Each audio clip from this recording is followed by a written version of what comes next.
The Saleen Mustang GT2 draws on Saleen Automotive's racing background and its knowledge in tuning Ford Mustangs for racing in the late 90s. Unlike earlier Saleen models, which were more street-friendly, the GT2 was all about heavy racing modifications. It featured cool body kits for better aerodynamics, upgraded suspension from racecraft, and more powerful engines designed for endurance racing. Saleen really got close with Ford, not just for modifying their Mustangs, but also for teaming up to create supercars like the Saleen S7 and the Ford GT. The SR Mustang GT2 was part of Saleen's mission to turn regular cars into high-performance machines, using racing tech on the Windsor engine of that period. Welcome to the story of the Saleen Mustang GT2. Steve Saleen kicked off his racing career in the early 80s with his modified Mustangs. In 1983, he founded Saleen Autosport, which later evolved into something really special, the Mustang GT2. It was born from Saleen's impressive run in SCCA endurance racing during the 80s and 90s. Steve Saleen didn't just dabble in racing, he ruled it, absolutely dominating the 24 hours of motorsport, winning 4 consecutive times from 85 to 88 with his Fox body Mustang Saleen, quite a record. In late 1994, the SN95 Mustang debuted, marking the end of Fox body Mustang production. Saleen took the new SN95 Mustang and created the Saleen S351, which featured significant performance upgrades. It got the name from a cubic foot of a Windsor V8 engine paired with a robust Tremec 5-speed transmission. The standard S351 delivered 495 horsepower, while the rare R variant had over 510 horsepower with the Vortex supercharger. It had Saleen Recaro bucket seats, upgraded racecraft suspension, and 13-inch Elcon brakes to handle the increased power.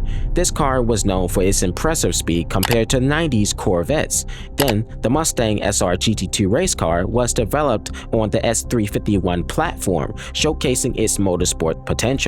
These cars were pricey in the 90s, often selling for more than 60 grand. This car is well known for racing in major events such as the 24 Hours of Le Mans, the American Le Mans Series, and the FIA GT Championship. It was officially approved by the FIA as a Mustang SR GT2 in 1997, and this homologation lasted until 2005.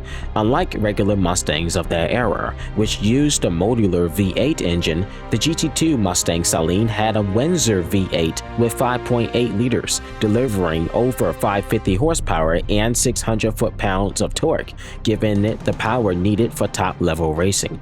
In 1997, the Saleen Allen Speed Lab team debuted in the Rolex 24 Hours of Daytona under the name Triple R Racing, inspired by actor Tim Allen's character from Home Improvement.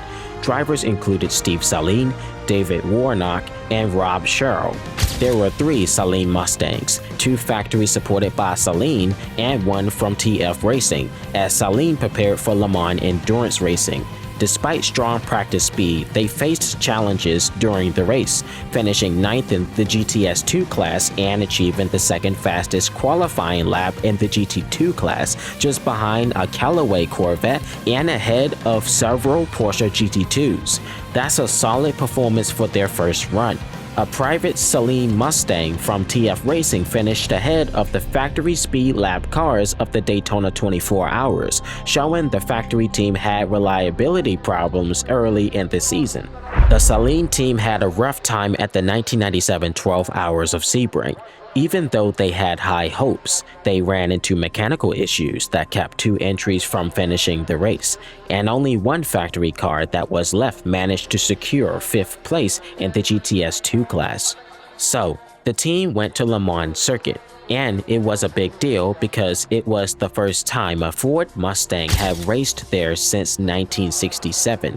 They did well at first, with their Saleen SR Mustang once again setting the second fastest lap in its class during testing.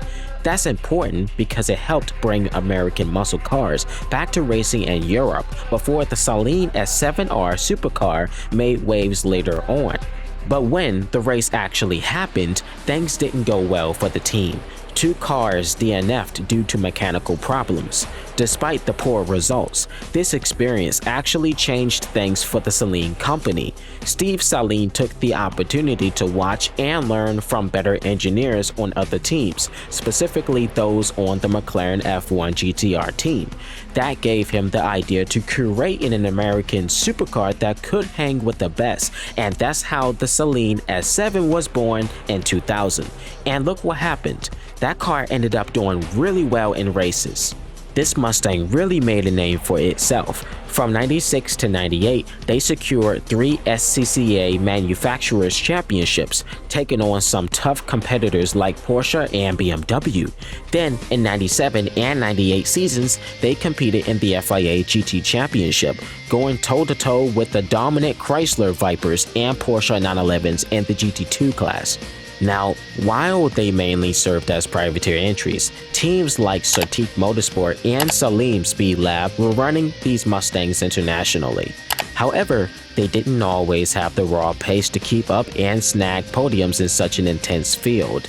Even though their FIA GT results weren't always top-notch, this time was key for Saleen's growth, especially alongside all that success in the American Racing Championships. One of the biggest wins for this Mustang was when the Speed Lab team secured second place behind the winning Porsche in the GT2 class at the 1998 12 Hours of Sebring.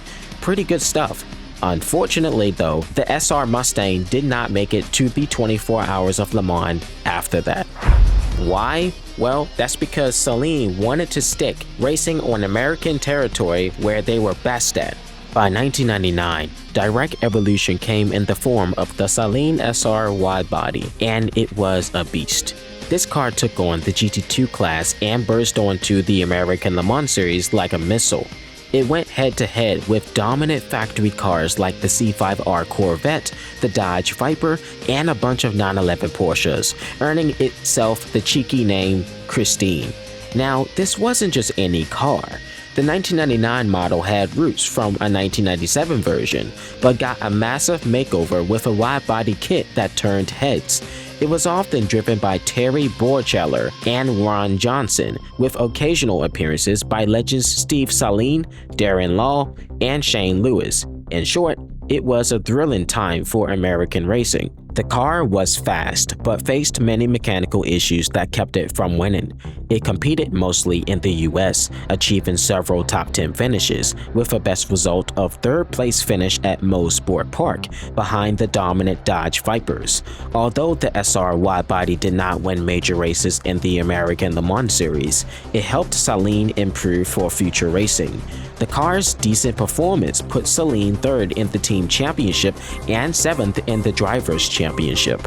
In the end, by 2000, Saleen decided to chase glory in the Grand American Road Racing Championship. With the SR widebody now nicknamed Blaze, they won the GTO Drivers' Championship that year.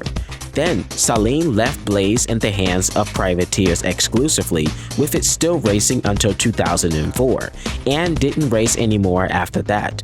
This car turned out to be one of the best Saleens ever made, paving the way for the Saleen S7R, which would go on to achieve greater glory for a very long time. One thing is for sure, the Saleen Mustang GT2 was a fan favorite and later became an icon in racing games like Sports Car GT and Test Drive Le Mans on PlayStation 2. Heck, you might even have seen its upgraded street-style version, the SR wide-body Mustang in Gran Turismo 2 or Midnight Club. Now, it's important to understand that while the Saleen Mustang GT2 wasn't the most reliable car out there, and it wasn't always the fastest on the track, she had something special. Many gearheads who knew this existed loved this unicorn.